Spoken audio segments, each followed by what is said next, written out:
Welcome back to Mohan Technologies.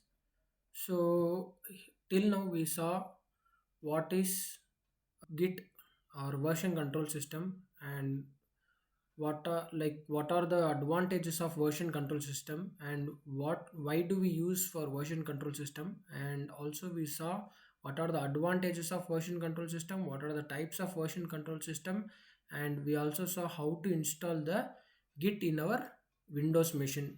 And now we will see the architecture of two different type of version control system. Okay, as I said, we have two type of version control system. One is centralized version control system, another one is distributed version control system. So as I said, as I discussed already, if you haven't watched the previous video, I will give the link in the description. Please do watch the previous video. After watching this, you try to watch this video. So let us understand the architecture of a version control system. Two different type of version control system. One is, first initially let us learn the architecture of a centralized version control system, and then we'll learn the architecture of a distributed version control system. Okay, so architecture of a centralized version control system. So in centralized version control system, this is one type of version control system where we have two components. One is remote server, remote server which is located somewhere. We don't know where that server is located. And another one is developer system. Okay, here for example we have taken three developer system. These are the three this is developer 1 system, this is developer 2 system, this is developer 3 system. Okay, and we need to store some file in remote server so that all the three developers would be accessing simultaneously. Okay, so what happens is, like, initially, say for example there is a developer 1 who is trying to create a file called test file 1. Okay, using centralized version control system for storing or keeping our file in remote server or any of the server so that multiple users can access that whenever they use. Okay, so for this what we need to do is, like, we should have something called as remote server or remote repository where the file is kept in a common place like this. Okay, here the test file is kept commonly here, but let us understand later what is this test file. And initially let us see, we have three developers, that is developer 1, developer 2, and here we have developer 3. So initially what happens is, like, the developer 1 will create a repository in the remote server. In the remote server he will create a repository, and with that repository he will create one test file 1, and he makes his changes and he keeps all the necessary data in that file, and he keeps this file, that is test file 1, in the remote server. So we need to know what is remote server. Remote server is a server where we store our files or datas. Okay, so using remote server, multiple developers can access whenever they need. So this is a common server, so anyone can connect to this with the authorized one, or if it is a public, anyone can access. If it is a private, only the person who is having access, only they can access, and they can take the files and they can work on it and they can keep again there. Okay, so we understood what is remote server. Okay, so the developer 1 will create a test file 1, and he pushes that file to the remote server. What is meant by push that file to the remote server? So push means this particular file initially will be having in the developer system only. Using the git whatever we installed, he will execute a command called push. So when he execute the command called push, the file changes, whatever he created the file, and the content in that file will be replicated here in the remote server. So now what happens is, like, now the test file 1.0 by developer 1 will be created here, like this, something like this. It will be created in this server. Okay, whenever this developer 1 is trying to like assign some task to the developer 2, saying that you please work on this particular file, I have this file in this particular URL, he will pass only the URL data here. He will pass the URL of repository, this particular remote repo he will give to the developer 2, and he will say that take this particular file. He will give the URL of this particular test file 1, and he will say that he will say the developer 2 to work on that. Okay, fine. He will now for this example, what he will say is like the developer 1 will say developer 2, saying that create a new file and work on that. He will give some task to the developer 2. So now this particular new file is also a part of this particular server only. Okay, so in this case what this developer has to do is like he needs to first get the file of developer 1, that is a test file 1. He needs to get in his local machine.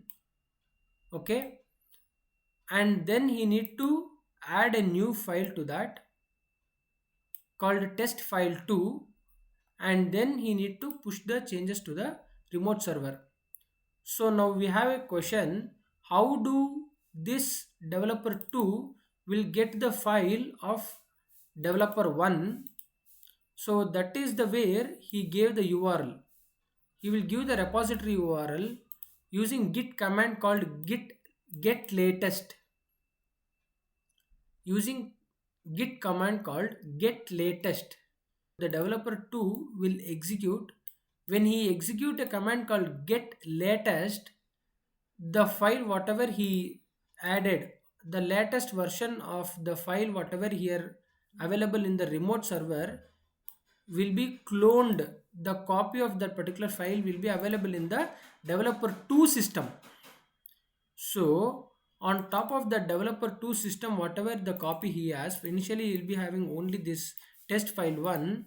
After that he will add the his changes, say like adding the new file called test file 2, and he will add the content inside this test file 2. And once this file is added, the content is added, and again he will try to push. But in between what happens is like this developer 1 is trying to assign one more task to the developer 3. So what is the task that he is going to assign for developer 3? Let us understand what task he has assigned. And he is saying that you please work on the existing file whatever he has. The developer 1 has given task to developer 2, saying that create a new file and you work on that new file. But same developer 1 is assigning this task to the developer 3, saying that you don't create any new file, you work on the same file. So what happens is like he will not start because of some reason. He will not start the work. Before that only he will start. He will just get the latest code, and after that he is trying to add this file. While he is adding, only this guy developer 3 will start work. So in order to get the file whatever we have in this particular remote server, he is trying to do again same thing, get latest, using git command called get latest. He will get the whatever the latest file available here. So whenever he is doing get latest, the copy of the file whatever available here will be available in his local machine. Okay, so say for example initially we don't have this. Initially he'll be having only this. Okay, and now developer 3 is going to work on test file 1.0, which is nothing but the test file 1.0 which is created by the developer 1. Okay, So what he will do is like he is working on the test file 1.0,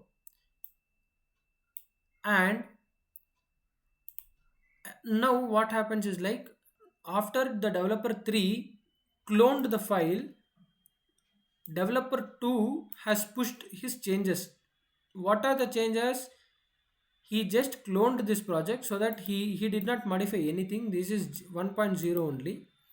And the test file 2, which is a new file, he added, the developer 2 added, and he will push same thing to the remote server.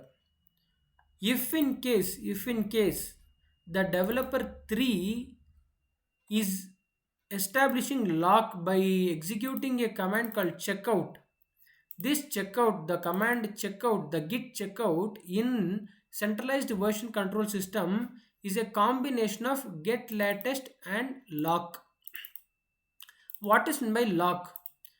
Whenever any of the developer, any software engineer working on centralized version control system, if he's tried to execute command called checkout, what happens is like it will entirely the remote server, the entire remote server and the developer system will get locked, so that no other user can enter into this and modify the changes. Okay, so now what happens is like if suppose this developer 3 is in checkout, if he is doing any checkout, and if this developer 2 is trying to push his changes, automatically the git will never allow this developer 2 to push his changes, because this particular remote server and the developer 3 machine is already in lock with each other. Once this developer 3 is releasing lock, if he is releasing this lock, then only other participant can go and participate anything. In this case,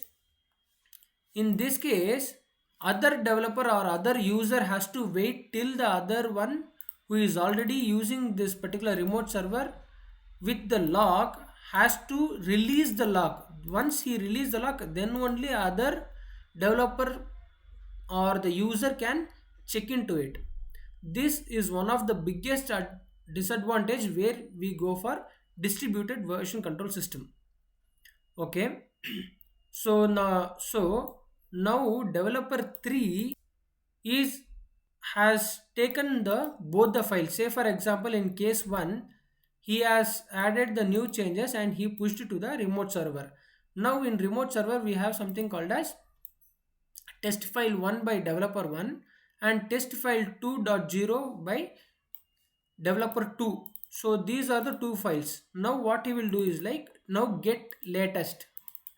Now the developer 3 will execute a command called get latest. When he does that get latest, both the files, the test file 1.0 by developer 1 and test file 2.0 by developer 2 will be available to the developer 3's local system. So in this local system he will be having these two files and he will be working on this. See, why he will be working on this only? Because the developer 1 has assigned the task to work on existing files, not to create a new file. So he will create the changes, whatever the task he has assigned. He will create the changes and again he will try to push to the remote server. So what happens is like when he push to the remote server, in remote server already we have these two files, that is nothing but test file 1.0 and test file 2.0. But instead of appending the same content whatever he added in centralized version control system, it will try to create a new files with different version, which is called as with the name of test file 1.1 by developer 3 and test file 2.1 by developer 3. Now what happens is like we have the two different versions of same file, that is test file 1.0 by developer 1, again the same content with the additional content test file 1.1 by developer 3. So in this case what happens is like we have duplication of the two files with the similar content and added content. So in this case the remote server gets filled up easily. So this is one of the biggest disadvantage in centralized version control system. When it comes to version control system, say for example we have two files, then it's fine. Assume if it is a Flipkart project, they have around thousands of files. For Docker one file, for Kubernetes one file, for Java one file, front end one file, database one file. They have multiple. For messaging queue they have different files. They have for configuration itself they have around 10 files. Only for production they have one file. So they have multiple files. When the file goes higher, the remote server will not get the much space to load. So in this case, till now we have discussed two limitations. One is multiple user cannot use. When the developer 3 is in checkout condition, if he is not releasing the lock, then no other developer can access the remote server. If no one can access the remote server, how do they clone that or copy that particular file and they work? This is one of the biggest disadvantage, right? And if at all if at all they are maintaining different files for different version, then what happens about the storage? That will be very big disadvantage, right? And one more thing, all these are connected to the all these developer 1, developer 2, developer 3, and n number of users are depending on the same remote server. Say for example this remote server only goes down, or this remote server got crashed.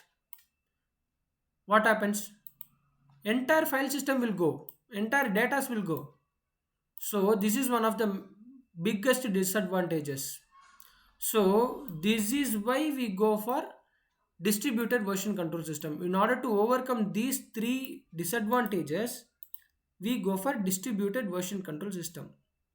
In the next video, let's see what is distributed version control system and its architecture.